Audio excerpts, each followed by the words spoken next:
Menafsirkan neraca keuangan. Dian punya toko fotokopi dan cetak. Dian ingin membeli peralatan baru, tapi suaminya merasa mereka tidak mampu membelinya. Apakah Anda berada dalam situasi yang mirip? Mungkin Anda berpikir akan meminjam uang untuk memperbesar usaha Anda, tapi Anda tidak yakin apakah itu keputusan yang tepat.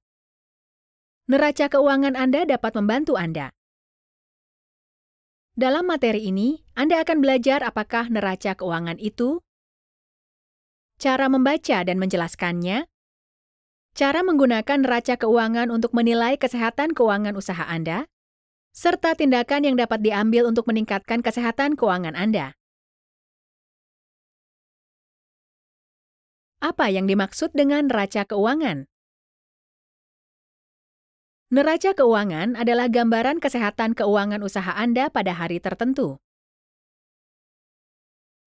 Neraca itu memberi gambaran terperinci apa yang dimiliki usaha Anda, daftar utangnya, dan kepada siapa berutang. Lebih jauh lagi, neraca keuangan dapat memperlihatkan berapa nilai usaha Anda. Bagaimana cara membaca neraca keuangan? Mari kita lihat neraca keuangan toko fotokopi dan cetak Dian. Neraca keuangan ini dikeluarkan tanggal 31 Desember. Ada dua sisi di neraca keuangan. Di kiri adalah aset, dan di kanan terdapat dua kategori besar, kewajiban dan ekuitas pemilik.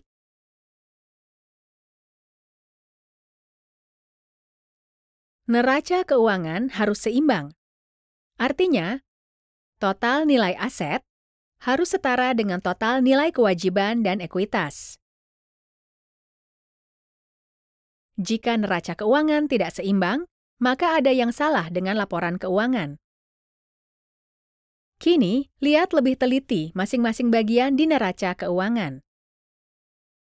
Aset adalah barang-barang yang dimiliki usaha Anda yang memiliki nilai dan dipakai untuk operasi usaha.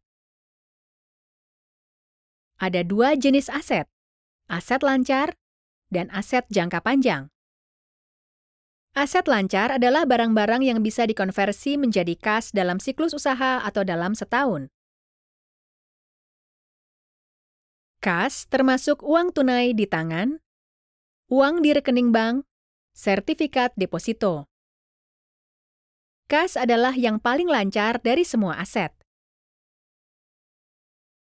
Piutang merupakan jumlah utang pelanggan Anda kepada usaha Anda sebagai akibat pembelian dengan kredit. Hal ini biasanya menjadi kas dalam waktu 30 hingga 60 hari. Inventaris mencakup bahan baku, pekerjaan yang masih dalam proses, dan barang jadi yang dapat digunakan atau dijual secara relatif cepat untuk mendapat kas. Aset lancar lainnya termasuk pengeluaran dibayar di muka dan deposito. Aset jangka panjang adalah hal-hal yang memerlukan waktu lebih lama untuk dicairkan dan dijadikan kas. Umumnya, aset dipandang sebagai berjangka panjang jika aset itu dipertahankan lebih dari 1 tahun. Contohnya, termasuk tanah, bangunan, dan mesin-mesin. Banyak aset jangka panjang kehilangan nilai mereka seiring waktu. Jumlah kumulatif yang tadinya dipakai untuk membeli aset jangka panjang ditunjukkan sebagai nilai kotor. Yang kita sebut sebagai akumulasi penyusutan adalah nilai yang hilang. Nilai yang tersisa dari aset jangka panjang dihitung dengan mengurangi akumulasi penyusutan dari nilai kotor. Total aset merupakan jumlah nilai semua aset lancar dan aset jangka panjang. Dari mana usaha Anda mendapat uang untuk membeli semua aset ini? Mari kita lihat sisi lain neraca keuangan. Ini adalah kewajiban. Kewajiban adalah utang usaha Anda kepada pihak lain. Bagian kewajiban menunjukkan dari mana usaha Anda mendapat uang untuk membiayai operasinya.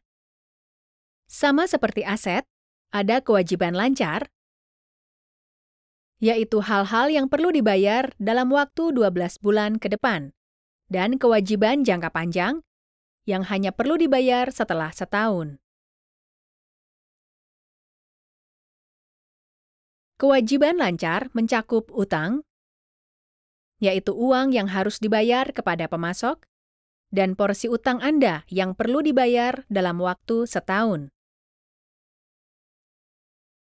Kewajiban lancar bisa juga mencakup beban yang masih harus dibayar. Misalnya, pajak yang Anda tahu akan jatuh tempo tapi belum Anda bayar, pengeluaran lain yang belum Anda terima tagihannya. Kewajiban jangka panjang adalah utang yang tidak akan jatuh tempo lebih dari setahun. Bagian terakhir neraca keuangan adalah ekuitas pemilik. Ini adalah kekayaan bersih usaha Anda. Ekuitas pemilik terdiri dari dua bagian. Jumlah uang yang Anda investasikan dalam usaha, dan laba yang ditahan sejak Anda memulai operasi usaha. Laba ditahan termasuk penghasilan bersih yang sudah diakumulasi bertahun-tahun dan terus bertambah. Ekuitas pemilik berkurang ketika Anda melakukan penarikan dan juga akan menurun jika ada kerugian bersih dalam periode kapanpun. Sekarang tambahkan total kewajiban dengan total ekuitas pemilik. Jumlahnya sama dengan total aset. Mari periksa apa yang sudah Anda pelajari sejauh ini.